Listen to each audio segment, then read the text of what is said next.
Good morning, viewers out there. My name is Fashomo Michael Olaito, and I'm excited to be here today.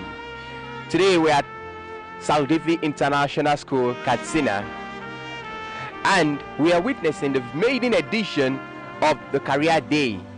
Now, let me quickly add this: that the Career Day is actually a program that is set aside, specially organized for the students to guide them, to mentor them, to tutor them on the choice of their career. A good number of them are right inside, dressed in colorful attire of their choices of their career. A good number of them want to be medical personnel, some security, and as well as those that want to be businessmen, some politicians, to mention a few. I'll be your guide. Don't go anywhere, because this program is educative, informative, and it's something that you wouldn't like to miss. Don't go anywhere. I'll see you at the other side.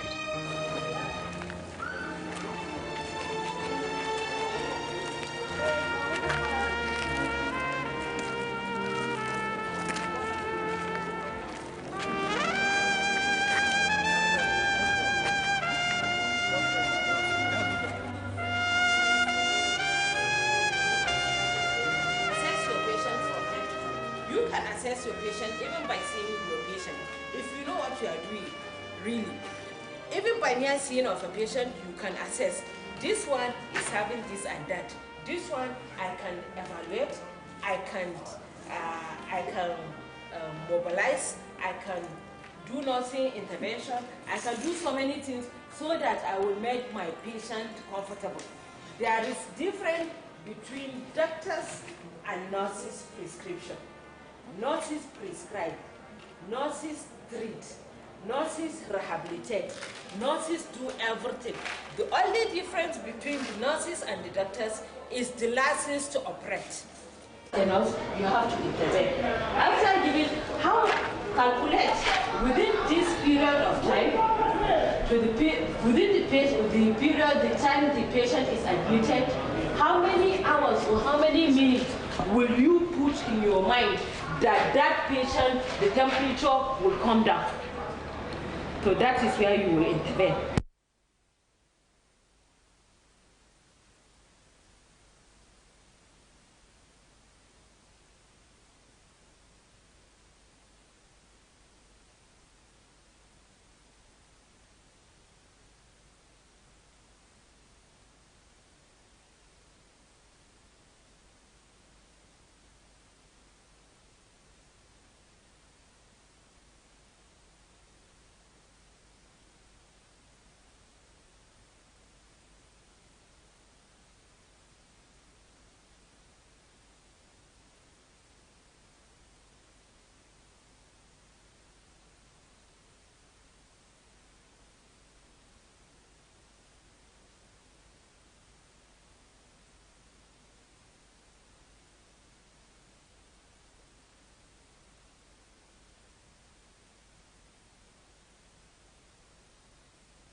It will take the student to become a professional nurse. Now they are students. Yes. So what are the processes they need to follow to become a professional nurse? So, okay. Okay. To be, my name is Amina Idris. I'm a registered nurse, a registered midwife, ENT diplomat, bachelor in nursing science, and master's in public health. Currently, what the students should learn now is more of sciences. I told them they have to know all the science subjects, because nursing deals with science. So if they know all the sciences, pass their science subjects with grades, I believe they will gain admission. Admission into nursing school is not as before, as people take it as the failures school. Now it's competitive school. You have to gain your sciences applied through, normally we advertise through banks. So they will go to the bank, fill the form, and pay the amount, then go back to School of Nursing, get the form, fill it, and there is aptitude test they used to do. So after that test, if they pass, then they will go for the interview. And the interview, there are certain questions that they will be asked. Both both science subjects, art subjects, and current affairs, yes. So if they pass through that one, they will gain the admission into the School of Nursing. Entering School of Nursing is not the end of it, it's the beginning of the war because it's struggle. So if they enter, there are a series of examination and they will write. There is academic session and there are practical session. Yes, we the nurses deal most with practical aspect of nursing because we believe the practical aspect is more important than the theoretical aspect of it. So knowing the practical will give them the more courage and confidence to go through their nursing exercise. So what would be your final advice for this student, ma'am? My final advice to them is they should read hard, because if they read hard and they gain the admission, nursing, it comprises of everything. They will help themselves, help their family, help the community and the society in general. Thank you very much for your time. You are welcome. Thank you. One more thing.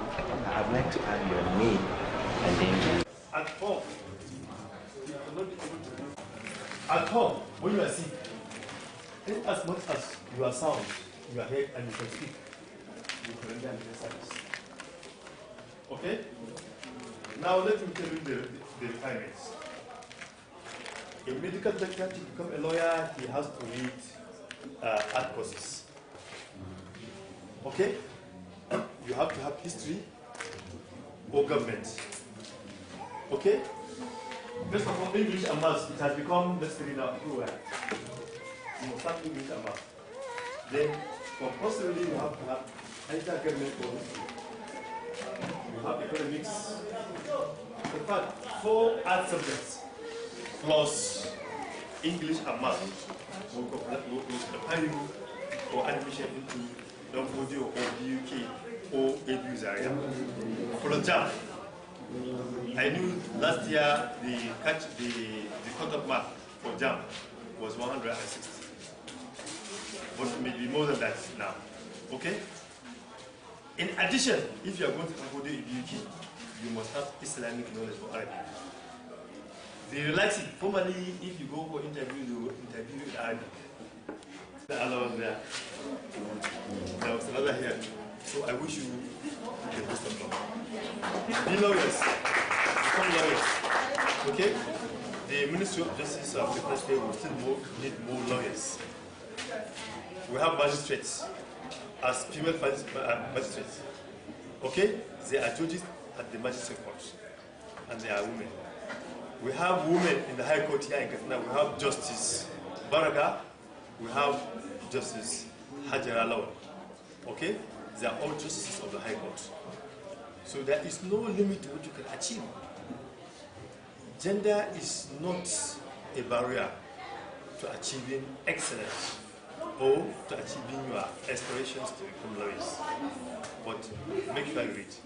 And another aspect of it is that lawyers are known to be people with decorum. That's why we have professional ethics. Okay? So you start imbibing this aspect of the profession. It's very, very important. So thank you very much. I wish you the best. morning, sir. Morning, please. Welcome. Can you tell us your name, please? My name is Muhammad Murtala Qasim Esquire. All right. Today is the career day at Saldefi International School, Katsina, and the students that are here, they have indicated their interest to become a lawyer. Sir, what would be your advice for these students to realize their dreams, sir? My advice for them, first of all, is to read very hard so that they can obtain the minimum requirements for admission into university student law.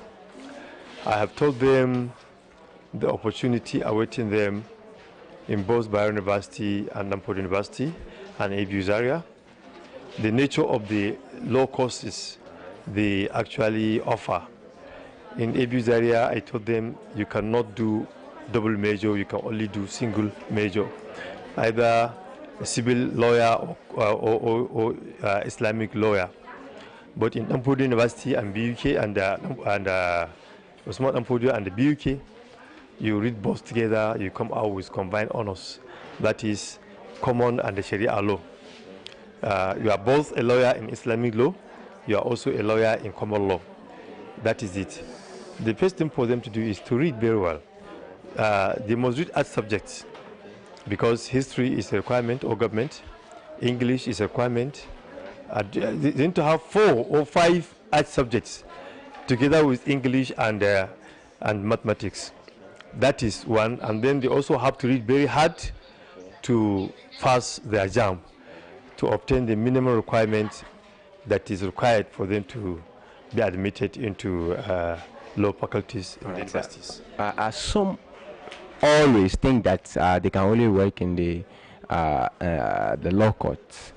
What are the other opportunities for them if they graduate as a lawyer? Where are the places they can work? A lawyer's work is multifaceted. It's numerous. They can be company secretaries. They can be legal advisors to banks.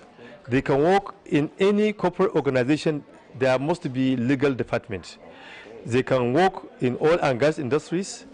Okay, they can even choose not to go to court. They can be solicitors. Okay, so in like places like in Abuja and Lagos, they get more money from solicitor work than litigation. Okay, because if you draft an agreement of money that reach about 10 million naira, your charge will be 10%. So it's very easy if they have the opportunity. Everybody has his own opportunity. Not everybody will become a practical lawyer or a practicing lawyer.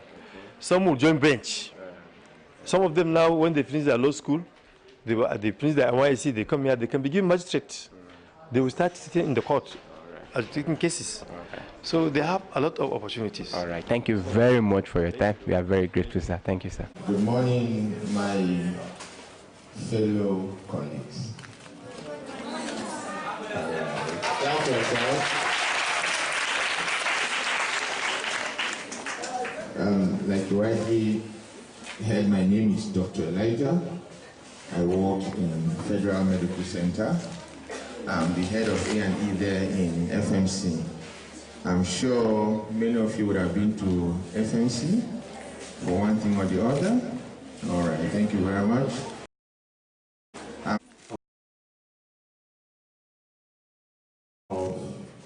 A doctor as a health practitioner. Are we together? Can the last person behind there hear me? Are you hearing me? All right, fine. Thank you very much. I want to ask a simple question. Who has not had the privilege of meeting a doctor before? If you wouldn't have a privilege of meeting a doctor, just raise up your hand. You will not get a doctor. You never had a need to see a doctor from birth to now. Raise up your hand.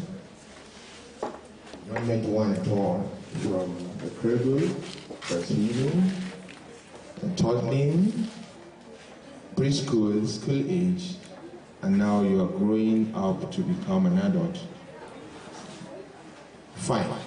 Now, that goes to tell us about the importance of a doctor. Now, who is a medical doctor? You know, we have doctors of philosophy. You know, the one they call PhD. Okay? Then they have the medical doctors. And our scope for today is limited to the medical doctor as a health practitioner. And who is a doctor? The medical doctor is that professional that consults, investigate, diagnose, and treat. He consults, investigates, he diagnoses, and treats. And the treatment can be medical or surgical.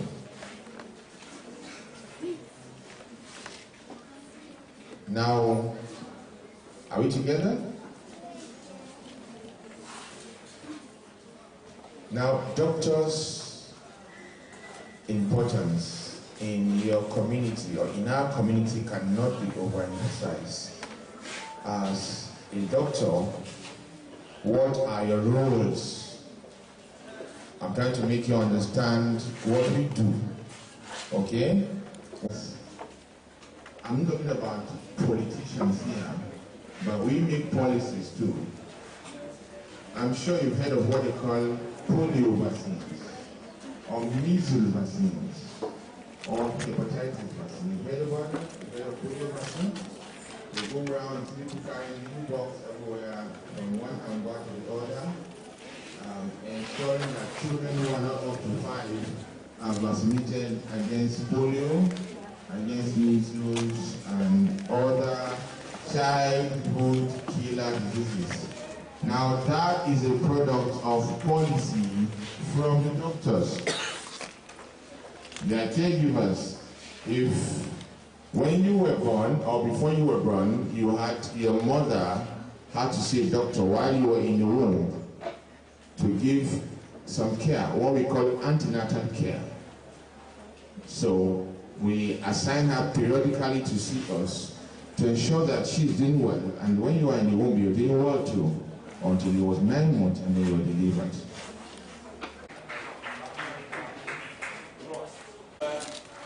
It's a good one. All the security agencies, the clever line you key in, you have to protect life and property. That is our primary duty. And you cannot do so. Even as a civilian, you can protect other person's life and property. If you see a criminal, you are empowered by law to arrest and hand over to the authority, who will go ahead with the investigation. So it's not only when you are a policeman, you are an army officer. No. Whatever is wrong in the society, whoever tries to be a recalcitrant or who wants to do any antisocial activities, it is your duty, whether you are a policeman or not. Even at this level, you can give us information that will help us to nip in the bud some antisocial activities. So that's a good one from you. My brother, over to you. Good day, ladies and gentlemen. My name is Mohammed Khalifa Idris, one of the students of Saldefi International School. I'm here to talk about my career profession. My career profession is Nigerian Customs Service. But before I go ahead to my point, I would like to define what a career is. A career is a profession of what you want to become in the future, or career is an ambition. Straight to my point, who are Nigerian Customs Service? Nigerian Customs Service is the second organization that generates revenue to Nigeria after NNPC. NNPC is the first generation. NNPC is the first organization that generates revenue, followed by Nigerian Customs, and was established in 1891. One of the oldest organizations in Nigeria. What is the work of Nigerian Customs Service? First, they prevent smuggling. Second, they generate revenue to the nation. Third, they promote trade. I would like to explain these 3 things that I listed. 1, they prevent smuggling. Anything coming into the nation without the knowing of NAFDAC or the rest of the agents is called smuggling, like clothes, food, shelters, etc. Nigeria Customs try their best to see they stop smuggling in Nigeria. They generate revenue to the nation. They generate incomes to Nigeria. Third, they promote trade. You find out that when you see Nigeria Customs is like in the border, and border is a place that divides 2 countries, like Nigeria and Niger. In the middle there is a border. So Nigerian Customs try their best to see they promote trade between these 2 countries. Why did I want to be in Nigerian Customs Service? I want to be in Nigerian Customs Service because I want to be faithful, loyal, and honest to my country. I want to make my country proud of me. I want to be proud of my country. I want to make my country being one of the 10 best countries in the world, not being one of the second corrupt country in the world. And my conclusions are, my fellow students, you need more to make it in this world, because this is only a step along the way. When it's come to achieve your dream, no one can hold you back. Not even your friends, your teachers, or even your parents. You are the only person who can limit yourself. Do not do it, please. Please try and aim higher. It has been our ambition to do our possible best. Students, we must be tomorrow's positive image. Our action must make a statement and send a clean message. Thank you. How do we generate used goods? Some countries turn us to be Ebola. That is refuse dump. So it is the duty of the custom, when they see all those contraband goods, they will impound them take them to their warehouse, and whatever the law said they should do with it, they will deal with it at that level. And when you are bringing in some items that government sanctioned that should enter the country, you will go to the office and seek for clearance. And the tax or dues that you are to pay, they will collect it and remit it into the government coffers. Then they promote trade, because if you have some goods to go, they too will examine, and if it's a good one, they allow it to proceed. Even we have them at the airport, even for those who are going to Hajj. If you go, the Hajj airlift is ongoing. If you go there now, you will see them checking for those who may carry some other things that are not permitted, or who may want to go there to go and embarrass Nigeria as a country. So that's a good one for you. Thank you very much.